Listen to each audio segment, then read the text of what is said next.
Bienvenue les amis, je suis en compagnie de madame et encore une fois, décidément elle me lâche plus. On commence tout de suite avec cette fameuse Ligue des Champions parce qu'il y a eu du lourd. Arsenal s'est imposé 3-1 contre le grand Bayern Munich, une démonstration des Gunners sur deux et un Bayern bousculé avec un Neuer fautif sur une très mauvaise sortie.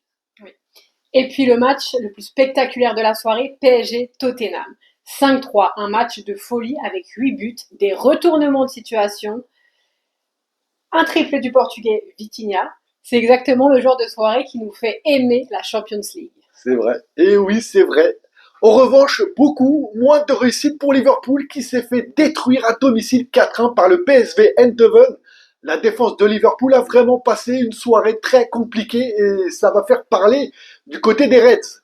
Mais attendez, parce que l'une des grosses surprises de la soirée nous vient de Chypre. Pavos a tenu tête à l'AS Monaco sur un 2-2 complètement fou. Oui, Monaco menait, mais pas fausse, n'a rien lâché. Égalisation, suspense et un point historique pour eux. Pour un club comme Pafos, accrocher Monaco, c'est énorme. C'est ça aussi la magie des compétitions européennes. N'importe qui peut créer l'exploit et Pavos en est la preuve. Petite info incroyable mais vraie, Zakaria, le capitaine suisse de l'AS Monaco, vaut à lui seul plus que l'effectif entier de Pafos. Zakaria qui est estimé à 30 millions, tandis que le club chypriote a une valeur d'équipe totale d'environ 26 millions. Et Pafos, créée en 2014, est l'équipe la plus jeune de cette compétition. Avec tous ces résultats, la phase de Ligue des Champions reste complètement ouverte. Hormis Arsenal qui prend de l'air au classement et un Paris Saint-Germain qui montre de vraies ambitions au monde entier. Et je tiens aussi à féliciter Marseille pour sa très belle performance contre Newcastle. En revanche, ça commence à devenir inquiétant pour Monaco qui a perdu 2 points très précieux. Oh là là là là, rien n'est joué, tout peut encore se renverser. Et c'est ce qui rend cette compétition excitante. Maintenant, la Ligue Europa, pour nos équipes françaises, Nice qui va défier le gros morceau du soir, le FC Porto. Une vraie affiche européenne, un vrai test.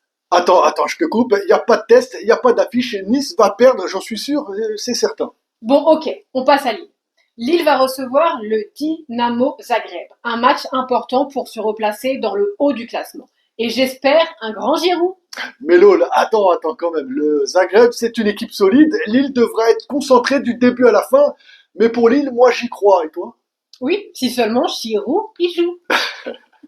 Et maintenant, Lyon qui doit se relancer de leur faux pas subi au Betis Séville en Espagne. Là, Lyon va se déplacer contre le Tel Aviv et espérons une victoire lyonnaise pour redonner confiance à un groupe, à une équipe qui en a réellement besoin. On verra si cette soirée marque un déclic pour eux. Direction les amis, la Conference League parce que Strasbourg reçoit à la Méno Crystal Palace. Strasbourg, qui joue chaque match européen comme un événement historique, va affronter une belle équipe de Première Ligue. C'est un test énorme mais aussi une opportunité. Et moi j'y crois.